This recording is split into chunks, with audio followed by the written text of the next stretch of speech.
Hi, I'm Dr. Andy. Welcome to The Advisor, the channel everybody loves to hate. Remember, tolerance means actually listening to people who disagree with you. Yes. Now that we got that out of the way, what should we talk about today?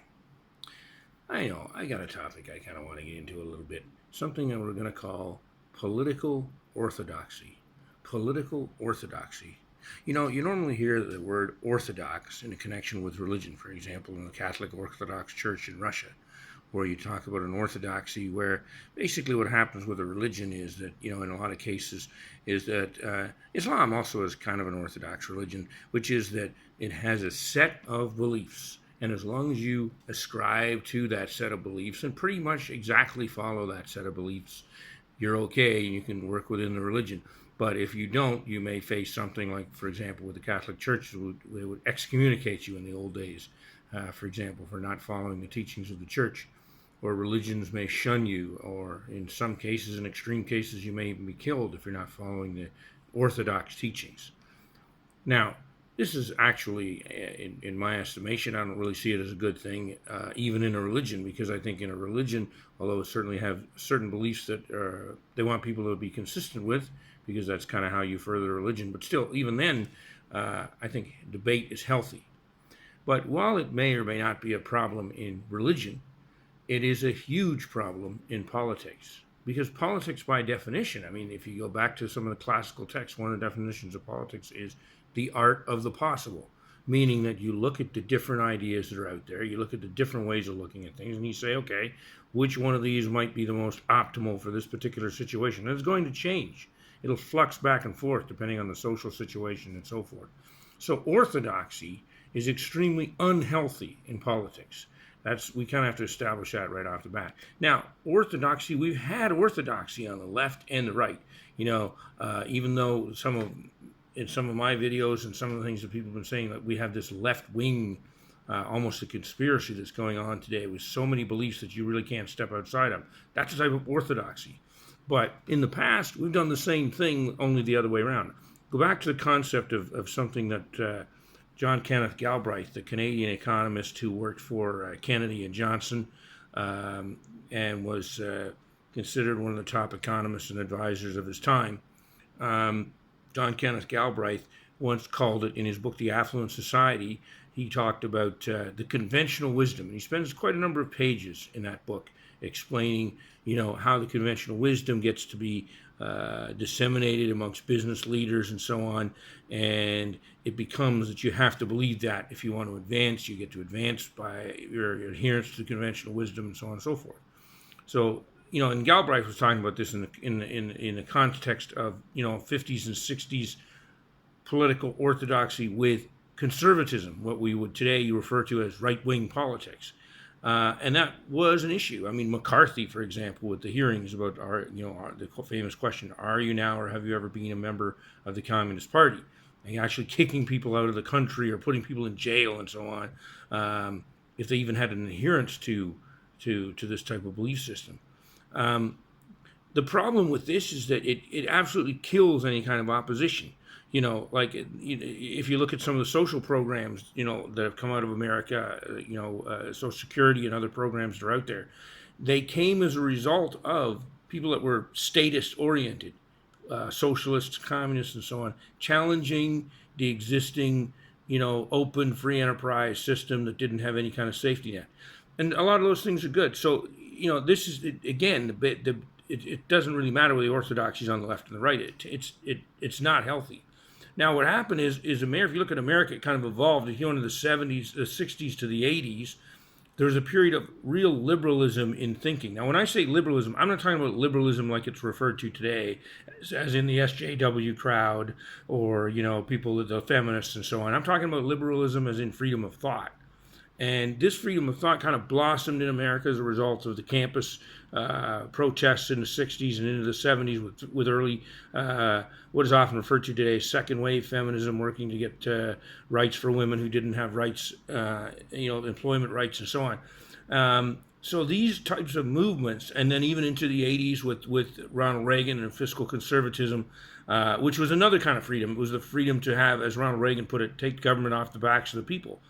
but if you look at America and even the West as a whole, because you saw the same thing in England, for example, with Maggie Thatcher and going back before her, other premiers on both sides of the aisle. There were, like Jimmy Carter would be, you could say the same thing in the States, whether it was Carter or Reagan. It was a time when debate was okay. And there was lots of opposition. I mean, Ronald Reagan even though he won one of the greatest majorities in American history, in the college and in the popular vote, the stats were pretty impressive for Mr. Reagan, and across the board, minorities and so on. Even though Reagan won a massive victory, still there were people on the left that really, really cut him up. He used to laugh at some of it himself, but the idea was always that there was no orthodoxy. There was lots of opposition. There were lots of people that criticized Reagan. There were lots of people that criticized Carter. There were lots of, the media was engaged on both sides. There were channels in the media that talked about both sides of the issue. Even though to a certain extent, I remember Spiro Agnew, Nixon's vice president, criticizing the Eastern liberal view in the media. There was sort of, and here he was talking about the liberalism of the left. That's what Agnew was talking about. But there was some of that. But it was still on the whole, you go to the 60s through the 80s, even in the early 90s, we had this period of openness. And not surprisingly, there was massive growth in America and the West because openness, free debate, you tend to get the best arguments bubbling out of it.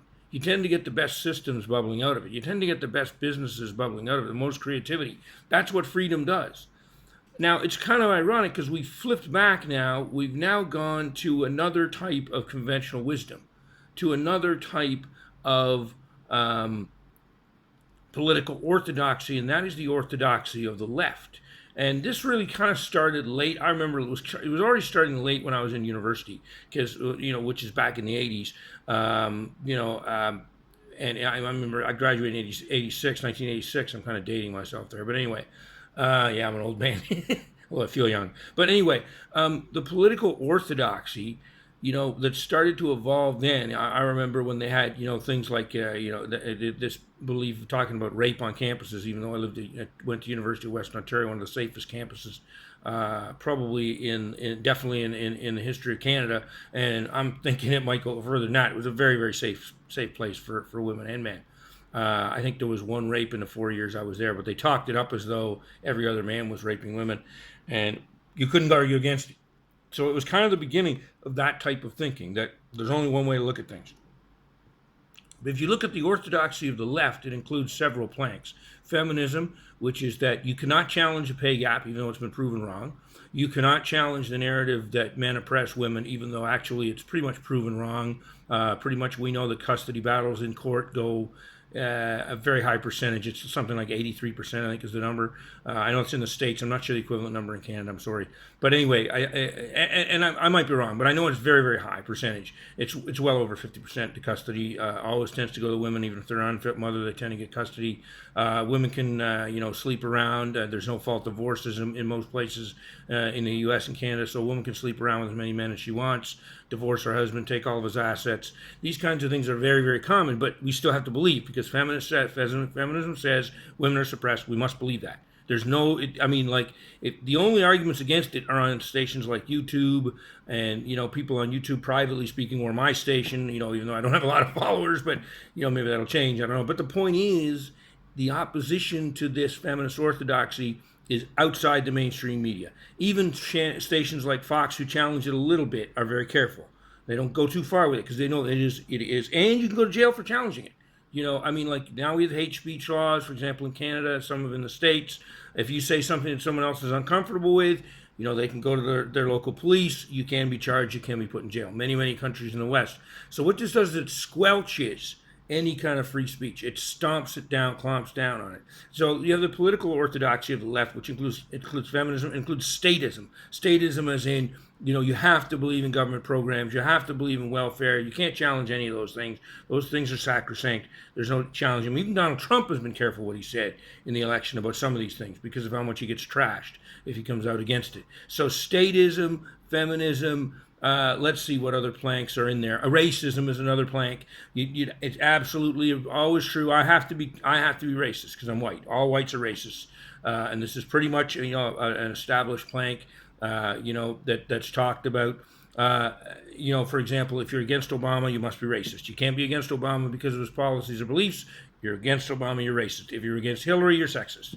These kinds of things that we've created this same orthodoxy. We're in the same situation that John Kenneth Galbraith talked about all those years ago, only now the orthodoxy is of the left. The SJW community has a series of orthodoxies. You have to believe that manspreading, for example, which is the normal way to sit for men because, I don't want to get gross, but there's a biology there. There's certain parts that have to be protected or have to be given air, I guess, rather the point. So, you open your legs when you sit down. But then we have to believe that's oppressive. That's sort of almost required in the new political orthodoxy. If you don't believe that, then you're, part of this patriarchy, what have you. There's sort of like a package of beliefs that go with all this. Black Lives Matter. Again, if you're against Black Lives Matter, you hate blacks. Well, there are many, many blacks that are against Black Lives Matter. And then it's really funny because then the left tries to play the game of saying, well, it must be that they just hate themselves and they're just too stupid to know better. I've actually had liberal friends of mine saying, Donald Trump might get elected because people are too stupid to realize they're voting against themselves. People actually say that. I mean, how insane is that? But people actually believe it because the orthodoxy is so strong that it's like their mind is kind of like, they literally can't see another side, right? And, so this is where we have this orthodoxy. It's now flipped. It's gone from the left to the right. It's bad on either side. It doesn't make any difference. So now we have the political correctness, which is also part of the orthodoxy, the whole PC thing. For example, I have to do this video here. I can't say these things on my Facebook page. I'm disconnected from my Facebook page. I have the Advisor with Dr. Andy, which is separate from my Facebook page. Because if I put this on my own page, even though I'm not saying anything controversial, I'm not actually saying anything 95% of people can't recognize is pretty much true if they're honest. But it's not politically correct and it doesn't fit. And so, I could have issues with career. I could have other issues. I could have issues with family. So I have to not say it. That's all part of the political orthodoxy. Now, where does this come from? I'm going a little longer than I actually intended here, but most of this, if you go back in history, it comes from cultural Marxism. Marxism is a dictate of class warfare, which says that there's always going to be class warfare in any society. So, if you look at it, it's rich versus poor, and it's like this evolution, and somehow, according to the Marxists, you'll have this tension, and the lower classes fight the upper classes, and according to communist theory, eventually you'll have a dictatorship of the proletariat, the working class will rule, and then supposedly life is utopia. We've seen it tried, it doesn't work very well. But at any rate, Black Lives Matter is subscribing to the same thing. The oppressed class is the blacks, the oppressing class is the whites, That has to be the way it is. That's a type of cultural Marxism. Feminism is also a type of cultural Marxism. There's an oppressed class, it's the women. There's an oppressing class, it's the men. There's a mechanism, it's the patriarchy. Now, the problem with communism and communist doctrine is that, actually in some cases it fits rather well. It did fit some of what was going on in Europe in the 1830s when Karl Marx wrote the Communist Manifesto and later wrote, actually I think he wrote in 1848, but anyway, and later wrote Das Kapital. Those belief systems his structures, actually some of it did pretty closely match what was going on in the Industrial Revolution in England. Not in many countries have been tried, and actually it was tried in Russia, which was a rural country mostly when it was tried. So it's kind of ironic that a doctrine written for England was tried and failed in Russia. And in other agrarian countries, Venezuela, for example, it's been tried and failed. It's kind of funny because it hasn't actually been tried too much in urban countries, which is where it was designed for. But it's been tried somewhat in some of those countries, for example, Sweden, United States to a certain extent, Canada to a more larger extent, and it's failed. It hasn't succeeded anywhere. But the whole structure of this class warfare, which was written by Karl Marx, is just as descriptive it works. But when you start it to some extent, I'm not a Marxist, okay? It works to a limited extent in describing certain political situations for certain periods of time, like 1830s, 1840s, 1850s, 1860s England. Not a bad description of what happened with the rich class and the so-called robber barons. Oh, that's unfair. A lot of them were really hardworking people, and very inventive in many cases. They invented new things that never existed before. But there was some legitimacy to it in restricted circumstances which it was written for. but it doesn't fit every situation. It doesn't fit most of the countries it was tried in. And when it's used like as a religion, like the way the feminists use it, as in you must believe this or you're a bad person, it totally doesn't work, and it shuts down all opposition, and it makes people afraid to speak. And then you start creating laws that don't reflect reality. And you have all this belief that all men are bad. So you have things like the Duluth model of domestic violence, which is that the man's always wrong. Even if the woman beats him up, hits him over the head with a plank, he calls the cops. You go in, he's lying in a bloody mess on the floor. You take him, drag his bloody body, put him in jail because he must be at fault. That's essentially the Duluth model of domestic abuse. The man is always wrong. That kind of crazy belief system comes from cultural Marxism, comes from a system that says there's only one way to look at a problem. Even if the facts don't fit, then you just change the facts. That's the problem with it, okay? And it doesn't matter which side it's applied to. We've seen the conventional wisdom operate on the other side, on the left, on the right wing side. We've seen it operate on the left wing side. But when you see that, and then you combine that with cultural Marxism, the doctrine of class warfare, which often does not fit any reality that exists in the world today, you have a huge mess, okay? And that's kind of where we're at. All right. But, of course, there are ways out of it, and maybe I'll talk about some of those in future videos. I don't want to be a pessimist. Anyway, love to hear what you guys think about all of this. Think about what I've said. Agree, disagree. It's all good. Like the video, please. If you got something out of it, subscribe to the channel. And let me hear your comments. It's all good. Thank you very much. Late Happy New Year to everybody. I think I probably already said it in the previous video. Hope for all the best for all of you in 2017. May all your dreams come true. God bless. This is the advisor checking out.